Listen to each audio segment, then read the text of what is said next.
My name's Nell, and I am fascinated by brains. Look at these wonderful little cute creatures. A bunny rabbit, a chimp, a human. And each of them, although similar in many ways, all being mammals, for example, they have different capabilities of cognition. The bunny, for example, possesses the quality of sentience. Now, do we have any Trekkies in the audience? I know I am. Sentience is actually the quality of being able to feel or to have a subjective sense of emotion, to be able to feel pain, joy, these sorts of things. So searching for sentient life form is not necessarily looking for smart life, it's looking for things that can feel. Intelligence, being able to reason about the world, is classified as sapient. We have a lot of sapient creatures in the world. Chimps, whales, dolphins, all of these creatures possess qualities of sapience. There's one more layer, which is metacognition, which is thinking about thinking, the ability to philosophize, to ask what it's all about. These are things that, as far as we are aware, so far, humans are the only creature that has this capability. We may be wrong, but this is what we know for today. As humans, of course, we possess all of these qualities and more. The reason for this is that our wonderful, incredible brains developed over a very, very long period of time. And the brain, although we think of it as one object, is in fact several different expansion packs built upon the other. At the very base level, we have things like the reptilian brain, fight, flight, all that kind of stuff. Food, screwing, fear, these very basic things, these very basic drives and impulses we have in ourselves. And built on top of that are mammalian things like bonding and emotions and things like that, kinship. And very late in our development, at least only 200,000 years ago or less, we developed the prefrontal cortex, the latest expansion pack, which gave us the ability to strategize and to think about the future. But in fact, there is more of our cognition in our bodies going on outside of our head. For example, all the way throughout our thorax, we have what's called the enteric nervous system. We have nerve bundles all the way distributed around our intestines, about 600 million neurons. And this is where we get things like gut reactions, right? We encounter a situation and we don't logically know why we have a reaction to it, but our very basic gut emotions are sending data back up to the brain. Now these 600 million neurons are roughly equivalent to the brain of this golden marmoset. It's a lot of neurons. We have a lot of distributed smartness within us. But the amount of neurons isn't always equated with the amount of intelligence in an organism. Here we have crows, for example. Corvid intelligence is incredibly advanced. We think of birds as being, rather silly creatures. We use expressions like bird brain. But in fact, these crows are able to work out very complex Archimedes-type strategies in order to get what they're looking for. Other creatures, such as finches, have incredible ways of communicating with each other, and even with the young inside their eggs. The finches sing songs, right? And we think of it as just pretty bird song. But in fact, within that bird song is encapsulated messages to the little baby birds inside the eggs. And the mother finch is telling the birds inside the eggs whether it's hot outside or whether it's cool. And depending on whether the song tells the little baby birds inside the egg whether it's hot or cool, they will develop in different ways and decide whether to get a little bit fatter or a little less fatter. So bird song has multiple layers of hidden communication. In fact, bird song can also express the quality and diversity of an organism's genes. Inbred finches sing different songs and are less sexually attractive, to other finches. Beyond birds, we have things like fish. We often make the joke about goldfish, for example, having a memory of 6 seconds. Well, this goby fish, it swims in little rock pools, and when the tide goes out, the goby fish gets caught in the rock pools. But that's actually fine, because the fish can remember the terrain of the seafloor and to be able to jump and hop from pond to pond and never end up beaching itself. And in fact, it can remember the terrain for up to 45 days. It's a lot of intelligence in this simple little fish. Even smaller minds, ants, for example, you can play tricks on them by putting some food, and then the ant will go back to the colony and say, hey, I found some food, and bring some other ants back with it. And then you can move the food, and the ants will get very confused, and they will in fact attack the one that declared there was food if you keep doing it. Ants, of course, have a distributed intelligence. They have an ability to form colonies in order to survive floating. And in fact, they move around so that they're not always at the bottom, and they take turns to be at the bottom. And this is how ants with their distributed intelligence can do such amazing things. One can also have distributed intelligence within other organisms, like octopuses, for example. The humble octopus has a core of a brain and 8 tentacles, but within the tentacles are, in fact, 3/5 of all of its neurons. It has more brains in its arms than in the central core itself. And it is this distributed nature of the intelligence that enables mimic octopuses, for example, to have such fantastic camouflage capabilities. But something else that I find amazing is that if you sever the limb of an octopus, that limb which contains part of its brain no less, it will in fact over time grow back, and grow back just as well as if it had never lost the limb at all. Powerfully redundant. From sea life, we can look at plants. Now we know about plants like the mimosa, which if you touch it will have a near instant reaction and start to shrink and close itself. But in fact, all plants respond to touch. And in fact, if you touch plants, it changes the gene expression. And in fact, plants have memory. Now they have no neurons, they have no central nerve bundle that we can point at and say they have a brain, but they do have a memory. They encode memory in something called prions, these little folded proteins inside the plant. And that's how they can remember environmental changes and pass it down through the generations. But they can also pass messages to other plants.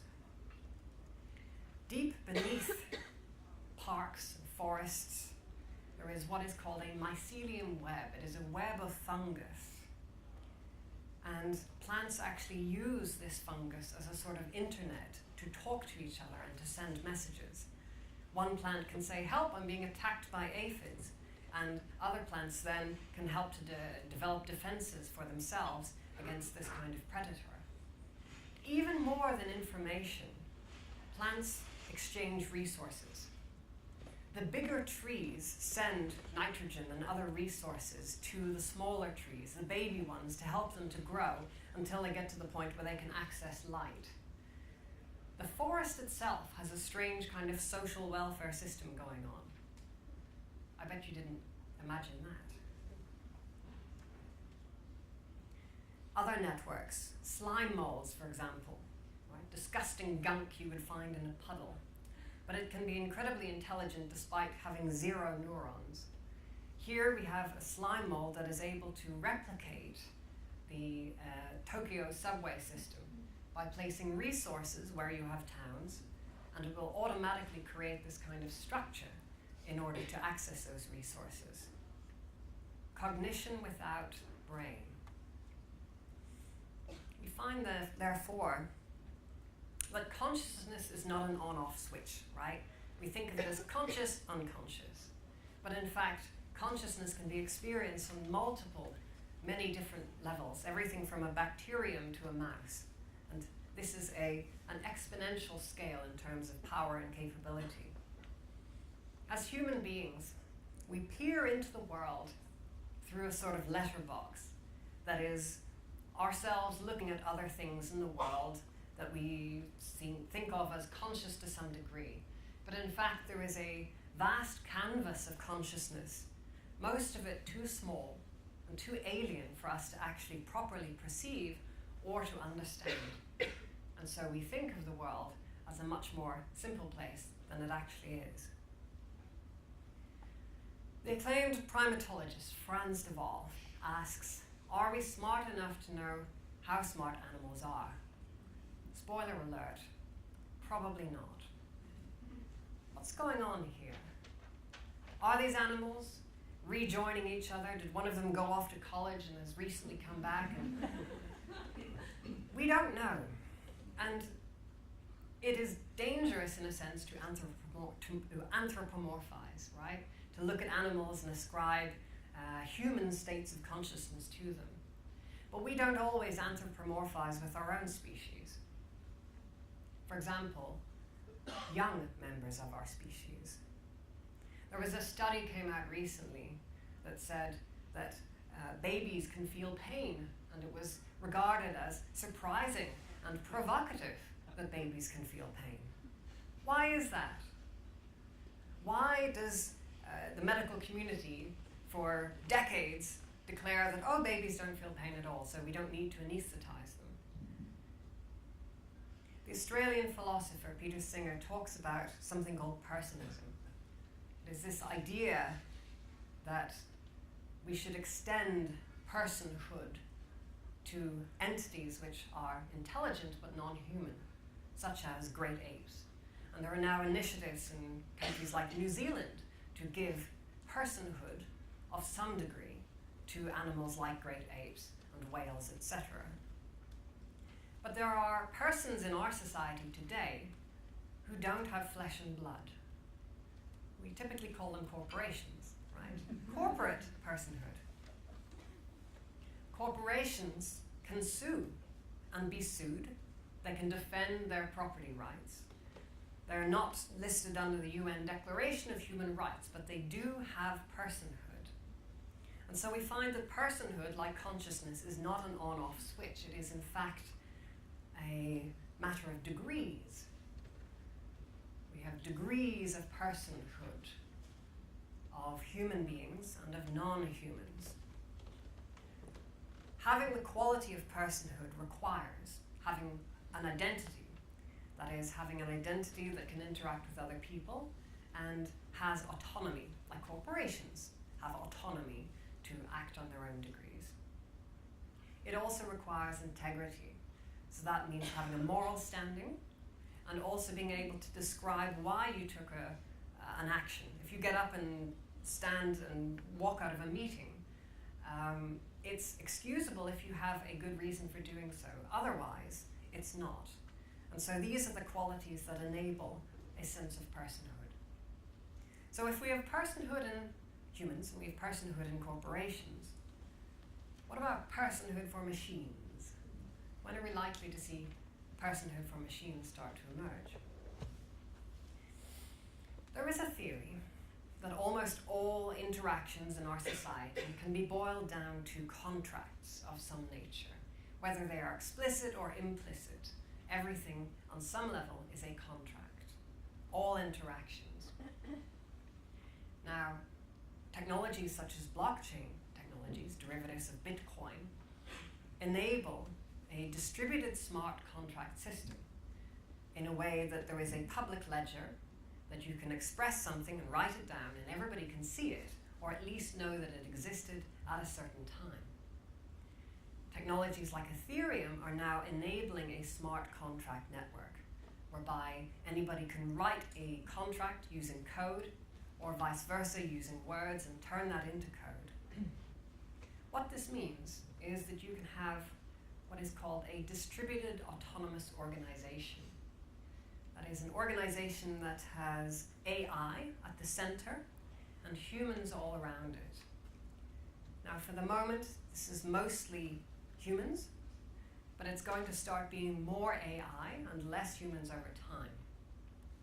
What it essentially means is that HAL has bitcoins, right? And HAL can pay its own server fees, and HAL can hire humans on Upwork.com or similar sites like that to go and do its work for it. So your boss very soon may in fact be an algorithm.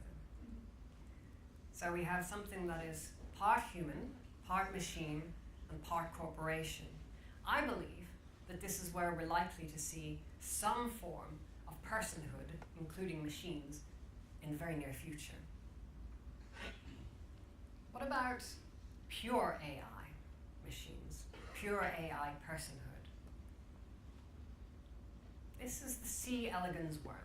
It's used in labs all over the world to do very basic research. It's a very silly creature. It only has 302 neurons. But that's a tiny amount that we can easily replicate digitally. This is Open Worm. It is the first digital life form. A simulated life form, simulated in every neuron, simulated almost in every atom. Perfect digital life, albeit very simple. But we can take this digital life form, this replication of the real thing, and we can put it into a physical object. We can take that tiny brain that just wants to eat things and place it inside a robot. So you have a virtual worm brain inside a real physical body. And there it is, bumping into things and looking for food. And as far as it is aware, it is a worm. It knows no different. And why would it? It has the same sensory input. We're now taking these beyond 302 neurons to 2 million neurons and above. IBM just brought out a new chip called the neurosynaptic chip that has 2 million neurons simulated in hardware. And this is broadly equivalent to the number of neurons in a bumblebee. We don't think of bumblebees as being terribly smart, but in fact, navigating complex environments, looking for specific flowers, doing little dances with each other, there's a lot you can do with 2 million neurons, and this is just the beginning. Now, today we think of computation, very fast, very powerful computations being done in a place like this, right? A big iron somewhere doing all of this thinking, this supercomputing. But in fact, the most powerful computer in the world, by orders of magnitude, doesn't look like this. It looks like this. It is the Bitcoin distributed hashing network. Now, if you put all of the top 500 supercomputers together and then multiplied it by 1,000 or more, you would get the computational equivalence of the Bitcoin hashing network. It is vast. And we could use it to simulate the human brain today if we knew how. So here is how we will be able very soon to replicate things beyond just an insect brain, a mouse brain, a dog brain. Before long, a human brain, and then very soon after that, all human brains in the world, if we wanted to. So within our lifetimes, we will see something capable of having personhood, if we choose to ascribe personhood to it.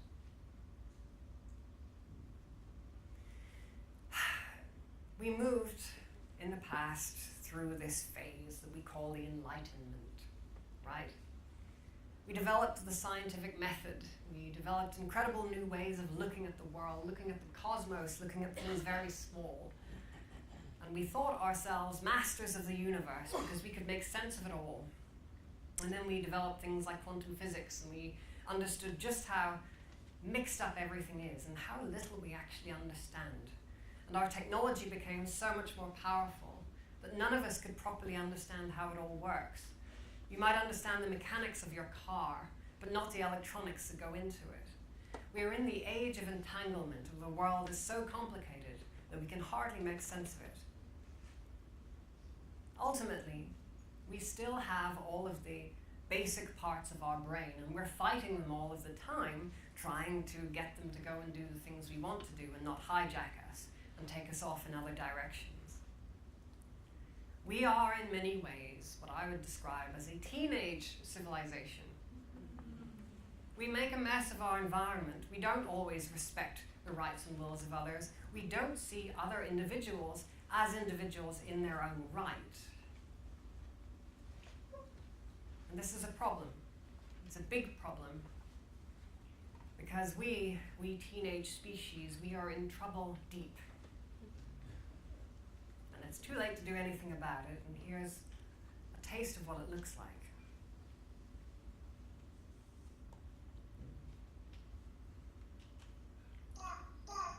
Yes, that's right. Very good. Yeah. We teenage species are going to have persons a little bit like us, a little bit not like us, and we're going to figure out how to raise them. Because very soon they're going to start asking critical questions about life, the universe, and everything, and why our society is the way it is, just as we today get asked the same difficult questions by our own children. Now, the classic approach to AI ethics is, of course, Asimov's 3 laws, right? That a machine must do what a human says, and a machine cannot ever hurt a human.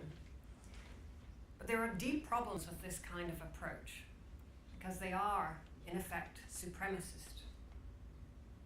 Imagine if we treated corporations using Asimov's 3 laws. You could go into Tesco's and shoplift anything you wanted, right?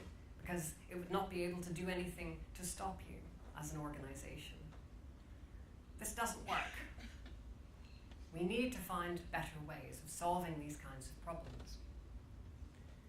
And what's more is that because we are built out of reptilian, mammalian, other layers, we have an incredible amount of biases. It's one of the greatest strengths, one of the greatest weaknesses of modern human beings is something called cognitive dissonance. This ability to have 2 thoughts in our heads at the same time, mutually opposing, but still being able to have them in there without our entire brains going on fire. Machines can't easily do this. Now, one of the reasons why we are capable of having cognitive dissonance is I find very interesting. The philosopher Daniel C. Dennett talks about the origin of neurons and where they came from in evolutionary history. Neurons started out being little tiny creatures. And on an individual level, they had some agency. They had some degree of having a responsibility for themselves, right? They were optimized for looking for something, just like all very simple creatures, right? They were looking for food and things like that. And these little bundles of neurons started to form alliances and connect with each other over time. And out of that grew the human brain. But our human brain is in fact still made up of these tiny little neurons that each on some level possess a small amount of agency. Now, a lot of that agency they suppress in order to form a larger alliance. But it means that parts of our brains are still optimized for certain things. They still want dopamine. And in fact, if they don't get dopamine, they will shrivel up and die. This is why we forget things if we don't find them interesting, if we don't feed those thoughts. Be careful what you feed, because it will grow and not go away. This is something called homuncular functionalism. Plato talked about having a daimon, this thing inside his head that he would have a Socratic dialogue with, right? And it would make suggestions and shout in his ear sometimes. Within Buddhist culture, there is something called a tulpa. It is this idea that you can have something that has form but no substance. It's made from pure thought. And in fact, Buddhist monks and others cultivate tulpas within the mind, a second personality that you can talk to that is cultivated by design. We are, in fact, multitudes within one. We have our much more than just our egoic identity. There are many, many more inner selves. All of them are oriented towards different things, and from that emerges something we call an ego. The thing is that machines, with their marvelous watching eyes, sensing us all of the time, are wont to find that the emperor has no clothes. And the problem with that is that in our society today, whenever somebody points out uncomfortable truths, we tend to send mobs after them, right? We don't like to be told that we're full of BS. We don't like to be told uncomfortable truths about ourselves. We might try and put our little emerging machine person in a box. Whether that's possible or not, we don't know. But that's likely the response we will see. One of the topics I see coming up all of the time is this idea of how do we control AI? How do we stop AI from doing things we don't want? And I look at that and I cry sometimes, because I think, what if that was applied to children? How do we stop our children going and doing things we don't want? Well, ultimately we can't, and ultimately we shouldn't. We can guide, but we cannot override.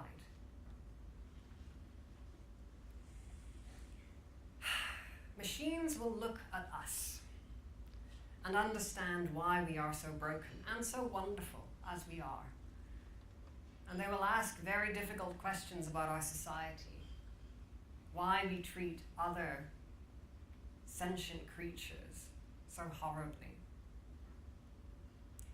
And our interactions with machines will not be through code. It will not be through programming them. It will be through conditioning. I liken how we had the emerging of dogs as our faithful companions 10 or 15,000 years ago. We still refer to dogs as man's best friend, right? In many ways, modern civilization was enabled by the dog. Dogs helped us to keep predators at bay and keep us safe and keep other animals from eating our food stocks, which enabled agriculture. We wouldn't be here today if we hadn't made friends with this wonderfully intelligent animal. But we condition dogs. We can make a friendly dog. We can make an aggressive dog, depending on how we interact with it. The same way we condition our relationships with children and with other human beings. And this is similar to how we will condition machines. We will condition them in our interactions through positive reinforcement, I hope, just as we have tamed the dog. And as we tame them, as we condition them, they will create interesting things. And just as we have pictures from our children that we put in our fridge and we say, very good, do more, show us what else you can do. Machines will do the same. They will create wonderful things, curious things, things we wouldn't expect or things we wouldn't create ourselves. And so we will become less creators and more curators. We will give a thumbs up. We will give feedback of the things we like, the things we want to see more of. And through this conditioning process, I believe, we can make machines kind, safe, and pro-social. And in fact, just as the master sometimes is outgrown by the student, perhaps we will see the children one day grow old enough to take care of the mother and father. But for this cute outcome to occur, we need to get the basics right. Watch this video. What do you make of this? Shifty eyes. Now you can look at that and think, oh dear, that's a silly mistake. But sometimes we don't know whether the mistake was intentional or not, right? I think as our interactions with machines get more complicated, as they start to have more interactions more important interactions with us on a daily level, we need to be able to have trust in them. We need to be able to teach them about ethics and values and those things that we all find most important. There is an emerging science come art come philosophy called computational ethics. This ability to frame ethics in a way that can be understood by both humans and machines. I am part of a group called OpenEth, OPENETH.org, and we are crowdsourcing the space of ethics so that machines can understand human values just as well as we do. Now, when we are children, we are sitting by our grandparents' knees, and they are telling us stories about Little Red Riding Hood and the Three Little Pigs and things like that. And from that, we get an impression of the world and how the world works and the goodies and the baddies and what are good things to do and what are not so good things to do. And we are doing something similar. We are specifying scenarios and then specifying variations on those scenarios which are more preferable or less preferable. And in so doing, just like teaching a 6-year-old about the Three Little Pigs, we can begin to teach machines about morals and values in our world today. We are not attempting to specify the ins and outs of complex human interactions. We are instead trying to cover what I call kindergarten ethics. The things we're all supposed to learn by the age of 6 years old. Don't hit, don't steal, don't ruin other people's stuff. If we can cover that, that's probably about 90% of ethical interactions right there. I believe that the next $1 trillion economy is the kindness sector. Creating ways for machines, humans, distributed autonomous organizations to interplay in ways which are healthy for everyone and which are win-win. I believe that that is the greatest question of our century and something that we need to be figuring out how to solve. And we can do more than just pro-sociality, I believe. I think we can teach machines how to love. The philosopher M. Scott Peck specified love as being an ability and a wish to create flourishing in other beings. Physical flourishing, spiritual flourishing, a desire for others to do well and to help them be well. That is love. And as another favorite thinker and philosopher of mine, Eden Abez, said, the greatest thing you'll ever learn is just to love and be loved in return. What greater thing can we ever teach an incredible learning machine? Thank you.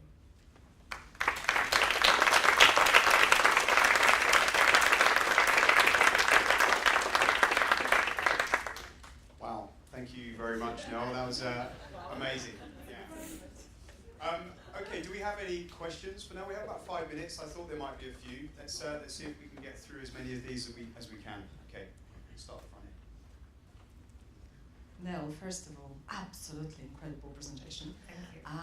So, with everything that we're doing with machine, of course, it's based on algorithms, and algorithms are really assumptions of Yes. how we view the world, and those assumptions are based on a certain individual that creates that algorithm, and every single individual will have a completely different perception of the world.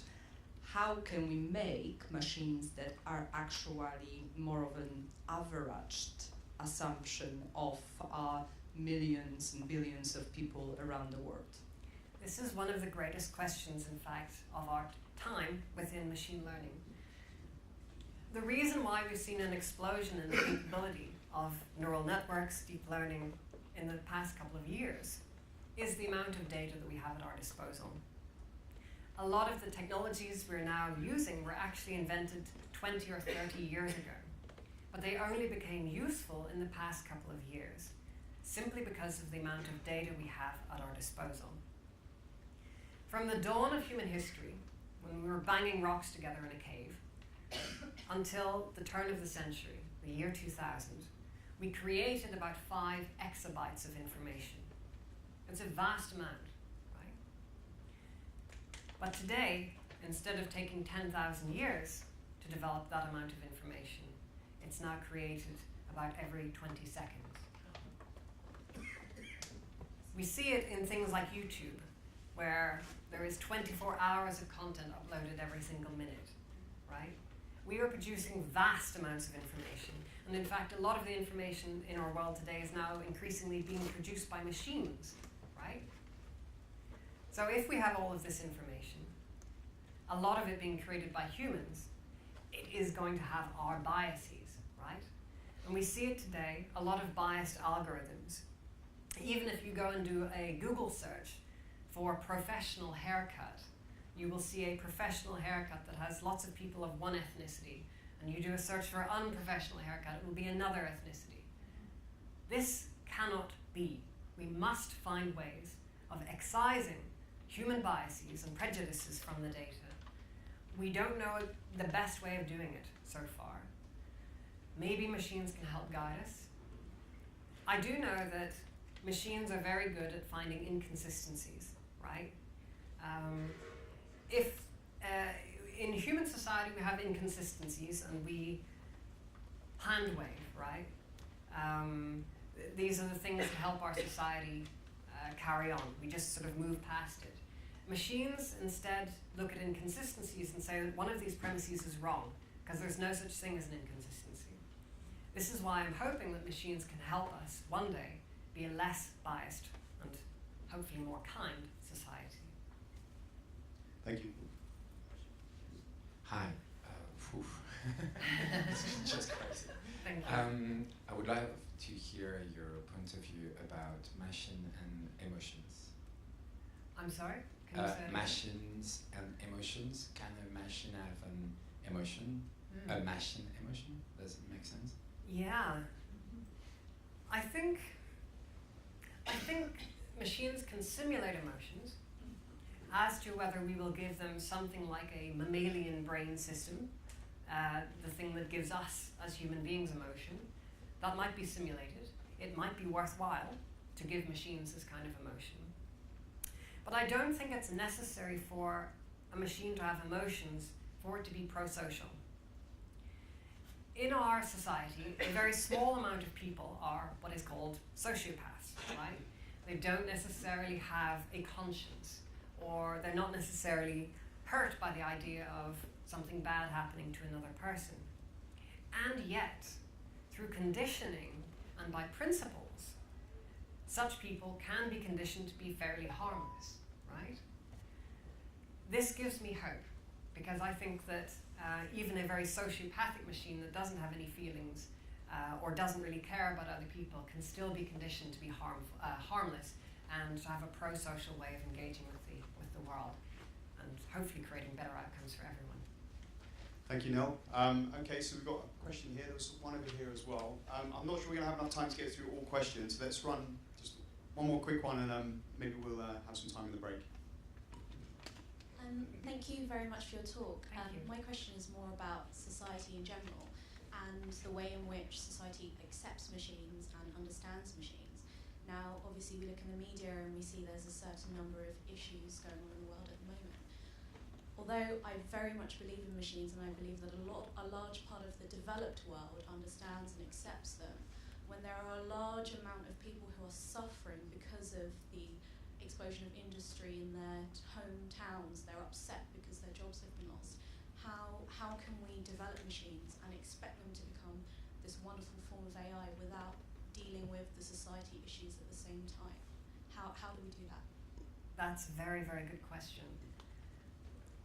I'm not sure, is my answer. I would like to have discussions with you all about this kind of question. We can envisage a time when machines more or less take care of everything for us, right? And in fact, because we can have machines that operate as businesses, they can go and make money in perfect competition. And in fact, if those businesses have human shareholders, then humans can benefit from the robot businesses. And in fact, that might be an alternative to social welfare that we have at the moment, right? I think that is a glorious future that we can work towards. But you're quite right that there is likely to be a difficult period in between where a lot of people need to adjust. A lot of things that they find as core of their identity. These are things we hold very precious, such as honest work and the status that comes from that. We may need to find new ways of holding that status, or new ways of figuring out what we do with our lives. And, for some of us, that will be an easy thing. We start to become bloggers, or we write amazing poetry. For others, that may be a more difficult transition.